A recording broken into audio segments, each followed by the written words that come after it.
और भाई लोग क्या हाल चाल, आई होप आप सब बहुत बढ़िया होंगे। सो गाइस ऑलमोस्ट यहाँ पे 19 महीने जो है वो हमारे हेयर ट्रांसप्लांट के कंप्लीट हो गए हैं। अब बालों की कंडीशन देख सकते हो, बाल पूरे के पूरे बड़े करने की कोशिश करी जा रही है, ऑलमोस्ट यहाँ तक के बाल रखने की कोशिश करी जा रही है ताकि पीछे से प्रॉपरली अगर हम बांधे तो कुछ इस तरीके की लुक है, या कुछ अगर इस तरीके के बाल अगर हम रखना चाहें तो वो उसको भी हम रख सकते हैं। तो काफ़ी लोगों के कमेंट्स आ रहे थे कि भैया यार अपने ट्रांसप्लांट का रिजल्ट जो है वो आप प्लीज़ दिखाएं। सो आज फाइनली यार टाइम मिल गया है हमारे ट्रांसप्लांट के रिजल्ट को, और पूरा का पूरा डिटेल में वीडियो जो है आपको मिलने वाली है। बाकी आज हम बहुत ही इंपॉर्टेंट टॉपिक के ऊपर बात भी करने वाले हैं, क्योंकि बहुत लोगों के ट्रांसप्लांट रिलेटेड क्वेश्चंस आते हैं इंस्टाग्राम पे, यूट्यूब पे, एंड काफ़ी ज़रूरी हो जाता है इस चीज़ के बारे में बात करना। तो मैंने हेयर फ्री हेयर ग्रो क्यों चुना, ठीक है। आप कहीं से भी ट्रांसप्लांट कराओ, बट एक चीज़ को हमेशा याद रखो कि आप जहाँ से भी ट्रांसप्लांट करा रहे हैं वो जगह पे डॉक्टर जो हैं वो प्रॉपर क्वालिफाइड होने चाहिए। वहाँ पे टेक्नीशियंस जो हैं सिर्फ और सिर्फ काम ना कर रहे हो, क्योंकि कई बार ऐसा होता है कि टेक्नीशियंस ने काम सीख लिया एंड जाके उन्होंने फिर अपना क्लिनिक खोल लिया एंड वहाँ से आप सस्ते के चक्कर में ट्रांसप्लांट कराते हो। सो मेरा जब ट्रांसप्लांट हुआ तो मतलब उससे पहले उन्होंने मेरे काफ़ी सारे टेस्ट कराए, ऑलमोस्ट मैं बोलूँ तो 6-7 हज़ार रुपये के आसपास के टेस्ट हुए थे मेरे। एंड मेरा एनेस्थीसिया का भी, लोकल एनेस्थीसिया का भी टेस्टिंग जो है हुई थी, जो कि गुजरात में जाके हुई थी, सूरत में, जहाँ से हमने कराया था। एंड उन्होंने मेरे को ये चीज़ साफ बोल दी थी कि भैया अगर आपका ये एनेस्थीसिया का टेस्ट फेल हो जाता है देन हम आपका ट्रांसप्लांट नहीं कर पाएंगे।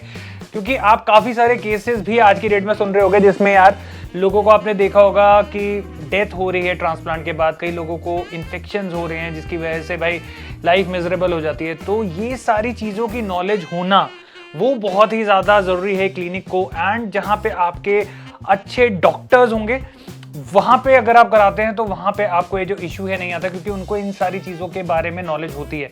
सपोज आप ट्रांसप्लांट भी करा रहे हैं, आपने कहीं से कराया और कहीं आपको कुछ ऐसा सिचुएशन आ जाता है कि कोई कंडीशन जो है वो क्रिटिकल हो जाती है, कुछ कंडीशन खराब होने लग जाती है, तो अगर डॉक्टर वहाँ पे होगा तो वो आपको संभाल लेगा, क्योंकि उसको उस चीज़ के बारे में प्रॉपरली नॉलेज होगी।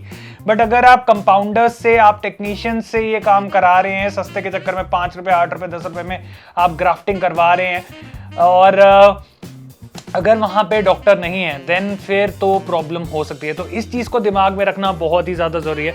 तो लोग मुझे सबसे ज़्यादा क्वेश्चन ये पूछते हैं कि भैया आपने हेयर फ्री हेयर ग्रो ही क्यों चुना। हेयर फ्री हेयर ग्रो मैंने इसलिए चुना क्योंकि सबसे मेन चीज़ आपकी जो वहाँ पे सर्जरी है वो डॉक्टर्स करते हैं, ठीक है। सर्जरी का टाइम बहुत ज़्यादा लंबा होता है, 8 घंटे 9 घंटे की सर्जरी होती है। मेरी तो 2 दिन की सर्जरी थी, तो 9 घंटे दोनों टाइम हुआ। तो सारा टाइम डॉक्टर नहीं जो प्रॉपर सर्जरी है वो कर सकते हैं, but they keep on changing and मतलब एक डॉक्टर आता है फिर दूसरा डॉक्टर आता है, क्योंकि जो मेन पार्ट होता है दैट इज द स्लिटिंग, कि आपका किस तरीके से स्लिट्स बना रहे हैं। क्योंकि अगर आपने ट्रांसप्लांट में बाल लगवाए और बाल अगर आपके गैपिंग के ऊपर लगे, स्लिटिंग पास ना हुई, जो कि मैं सही मायने में बोलूँ डॉक्टर को उसी चीज़ का प्रॉपरली नॉलेज जो है दी जाती है, वो उसी चीज़ में एक्सपर्टीज करते हैं। तो अगर आपकी प्रॉपर स्लिटिंग नहीं हो रही है दैट मीन्स आपके बालों में गैप आना शुरू हो जाएगा, जिसकी वजह से आपका जो गंजापन है वो भी सबसे मेन मैटर करेगा कि वो दिखना शुरू हो जाएगा। दूसरी चीज़, वो बहुत अननेचुरल फील देता है। अब जैसे मेरे बाल यहाँ पे बहुत ही सही तरीके से स्लिटिंग करके रखे गए हैं, एंड आप यहाँ पे देखेंगे आपको दिखेगा कि बाल प्रॉपरली एक पूरा कवरिंग हो रखी है यहाँ पे। सो स्लिटिंग प्रॉपरली होना बहुत ही ज़्यादा ज़रूरी है। उसके बाद एक्सट्रैक्शन प्रोसेस जो है वो भी प्रॉपरली डॉक्टर के साथ ही करा जाता है। एंड ग्राफ्टिंग की अगर मैं बात करूं तो ग्राफ्ट निकालने की अगर हम यहाँ पे बात करें तो वो भी एक बहुत ही मेजर रोल प्ले करता है, क्योंकि अगर आपने ग्राफ्ट निकालते हुए ग्राफ्ट को डैमेज कर दिया, आपको नॉलेज नहीं है, आपको ग्राफ्ट पकड़ना तरीके से नहीं आता, आपको पता नहीं है कि किस तरीके से ग्राफ्ट को सेव करना है, और आपने बाल निकाल के साइड पे रख दिया और ग्राफ्ट हो गया डेड, तो उसको डालने ना डालने का कोई फायदा नहीं है, क्योंकि भाई वो डेड ग्राफ्ट हो जाएगा, खराब हो जाएगा, तो उसके बाद बहुत ज़्यादा दिक्कत आएगी। सो मैं आप लोगों को यहाँ पे रिकमेंड करूंगा कि आप लोगों के घर के बाहर कोई भी अच्छा क्लिनिक है या आप कहीं से कराना चाहते हैं तो उसके बारे में प्रॉपर एक नॉलेज गैदर कर लें कि एक्चुअल में जो ट्रांसप्लांट है वो वहाँ पे सिर्फ और सिर्फ टेक्नीशियंस ही करते हैं, क्या डॉक्टर का वहाँ पे रोल है, क्या डॉक्टर वहाँ पे एक्चुअल में है भी या नहीं है, या सिर्फ उन्होंने बुक्स में दिखाने के लिए डॉक्टर्स को शो कर रखा है। क्योंकि ये भी एक बहुत ही मेजर सर्जरी है। अगर आप सही महीने में देखेंगे तो बहुत ही मेजर बड़ा सर्जरी है। ऑलमोस्ट मेरे 18 घंटे की सर्जरी हुई थी एंड 18 घंटे के बाद आप यहाँ पे रिजल्ट जो है वो देख सकते हैं। प्लस मेरे को कोई साइड इफेक्ट्स नहीं हुए क्योंकि मेरे जो भी मेरी सिचुएशन थी वो सारी की सारी डॉक्टर को पता थी। डॉक्टर्स वहाँ पे खड़े थे एंड वो तरीके से प्रॉपर्ली उन्होंने सारा का सारा करा, स्लिटिंग करी, ग्राफ्टिंग करी एंड इम्प्लांट्स करे। तो वो सारी की सारी चीज़ें जो हैं वो डॉक्टर ने तरीके से करी। हाँ, टेक्नीशियंस का रोल वहाँ पे था, जो इम्प्लांट कर रहे थे वो टेक्नीशियंस कर रहे थे, बट डॉक्टर वहीं पे खड़े थे। क्योंकि मैंने जैसे बोला कि 8-9 घंटे की सर्जरी है और डॉक्टर सारे टाइम आपको इस तरीके से बैठा हुआ नहीं रह सकता। आप अगर जाके वो जो किस तरीके से ग्राफ्टिंग निकालते हैं, स्लिटिंग करते हैं, उसके बाद आपका इम्प्लांट करते हैं, बहुत ही एक सरदर्द वाली चीज़ है जो बहुत ही ज़्यादा मुश्किल हो जाती है। और रोज़ रोज़ वो करना भाई, वो भी एक बहुत ही बड़ा काम है। तो इसीलिए जो वर्क है वो पूरा का पूरा डिवाइड करा जाता है सबके बीच में। बट एक डॉक्टर का साथ में होना और प्रॉपर निगरानी रखना बहुत ही ज़्यादा ज़रूरी होता है। तो आप जहाँ से भी करा रहे हैं वहाँ पे आप पता कर लें कि वहाँ पे डॉक्टर्स रहते हैं, नहीं रहते हैं, और क्या उनका सिस्टम है, कैसे वो करते हैं सारी की सारी कुछ। एंड उनके एक बारी जो भी पेशेंट्स के रिजल्ट हैं वो भी आप चेक कर सकते हैं। बाकी अगर आप वहाँ से कराना चाहते हैं जहाँ से मैंने कराया हेयर फ्री हेयर ग्रोथ से, तो उनका नंबर मैं सामने स्क्रीन के ऊपर दे ही रहा हूँ, हर बारी वीडियो में देता हूँ, ताकि आप लोगों को आसानी रहे और आप लोगों का भी बढ़िया से बढ़िया ट्रांसप्लांट जो है वो हो सके। बाकी इनकी केस स्टडी भी मैं करता रहता हूँ, अलग अलग पेशेंट्स की उनकी मांग के मैं करता रहता हूँ, ताकि आप लोगों को अलग अलग पेशेंट्स के बारे में भी पता चल सके, जो कि आपको born creator transplant journey channel जो है मेरा उसके ऊपर देखने को मिल जाएगा। एंड आई होप आपको समझ आ गई होगी यार, अगर आप इन फ्यूचर ट्रांसप्लांट कराने का सोच रहे हैं तो आपको किन पॉइंट्स को दिमाग में रखना है, किन पॉइंटर्स को लेके चलना है ट्रांसप्लांट कराते हुए, ताकि आप लोगों के साथ भी कुछ गलत ना हो जाए और आप लोगों का ट्रांसप्लांट एकदम बढ़िया रहे और आप सेफ हाथों में ही अपना जो ट्रांसप्लांट है उसको कराएं। सो कंडीशन आपने इंडोर तो मेरी वैसे ऐसे देख ही लिए दूर से, एक बारी पास से आपको पूरी कंडीशन जो है वो दिखा देता हूँ ताकि आप लोगों को अंदाजा हो सके। बाकी बाल पूरे बड़े हो रखे हैं, तो मोस्ट प्रॉब्ली अगर कुछ दिख रहा होगा तो आप देख लेना, गंजापन दिख रहा होगा तो वो भी देख लेना, नहीं दिख रहा होगा तो वो भी देख के बताना यार नीचे कमेंट सेक्शन में। तो ये सो अभी हम डे लाइट के अंदर पूरा का पूरा शूट कर रहे हैं एंड बाहर आप मेरी जो कंडीशन है वो देख सकते हो। बालों की लेंथ अगर मैं आपको प्रॉपर्ली दिखाऊँ सो ऑलमोस्ट मेरे मुंह से भी नीचे 1-1.5 इंची नीचे तक बाल पहुँच गए।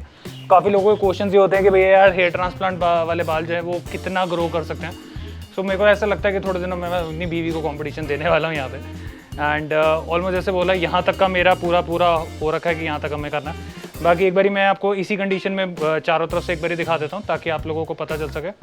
स्क्रीन पे साथ साथ फोकस करते रहना कि मेरा फोकस अगर हट जाता है तो बालों के ऊपर फोकस लेता रहे। तो अभी कुछ हम नॉर्मली जैसे हैं वैसे ही रखा हुआ है मैंने, जैसे छेड़ नहीं रहा मैं आपको कुछ भी तरीके से। सारी तरफ से आपको कवरिंग वगैरह सारी दिख जाएगी कि कितने लंबे बाल हर जगह से हो रखे हैं। एंड एक बारी मैं आपको क्राउन भी दिखा देता हूँ ऐसी बालों में कि क्राउन का क्या हाल है, क्योंकि क्राउन में हमारे बाल नहीं लगे थे, बट लोगों के क्वेश्चन ये रहते कि भैया आप मिनॉक्सिडिल फिनैक्स वगैरह ले रहे हो, तो हाँ मैं ले रहा हूँ। एंड उसकी वजह से जो क्राउन वाले बाल थे वो भी आप देखोगे कि कवर हो गए। अब मैं एक बारी बालों को प्रॉपरली आगे लेके जा रहा हूँ एंड आगे लेके जाने के बाद आप यहाँ पे कंडीशन जो है बालों की वो भी चेक कर सकते हो। तो कुछ इस तरीके से बाल पूरे मुंह पे कवर हो गए एंड क्राउन वाला एरिया अब आप यहाँ पे चेक कर सकते हो। मेन यहाँ से लेके यहाँ तक का हमारा ट्रांसप्लांट हुआ था, तो कहीं से भी आपको कुछ बीच में नज़र आ रहा हो तो यार नीचे कमेंट सेक्शन में जाके ज़रूर बताना। बाकी साइड वाला एरिया में एक बारी प्रॉपरली बाल हटा के भी दिखा देता हूँ जहाँ से बाल निकले हैं। अभी इतने बड़े हो गए हैं कि मेरे हिसाब से कहीं से भी कुछ आपको पता नहीं चलेगा। इवन मैं पीछे का भी डोनर आपको दिखाऊँ, सो पीछे से भी मैं अपनी तरफ से पूरे हाथ मार के आपको दिखा रहा हूँ, किसी तरीके से नज़र आ जाए आपको। मतलब बड़े बाल अगर आप रखते हो तो जितने मर्जी भी ग्राफ्ट आप निकलवा लो वो कवरिंग हो ही जाती है घूम फिर के। एंड इस तरफ से भी आप देख सकते हो। सो ये अपनी सिचुएशन है ऑलमोस्ट 19 महीने की। एंड 19 महीने में आप देख सकते हो हमारे बाल किस तरीके के। सो जल्दी 20 महीने का भी रिजल्ट आपको देते हैं। बाकी अगर आप लोग भी कराना चाहते हैं तो हेयर फ्री हेयर ग्रो का नीचे नंबर आ रहा है, आप वहाँ पे कांटेक्ट करके उनसे बात कर सकते हैं। एंड 12-13 ब्रांचेस हैं ऑल ओवर इंडिया, तो आपके घर के पास जौन सी भी पड़ती है वहाँ से आप करा सकते हैं। बाकी I would really suggest actually कि कहीं से भी आप कराओ, कोई भी क्लिनिक आप चूज़ करो, वहाँ पे डॉक्टर देख लेना कि डॉक्टर्स होने चाहिए।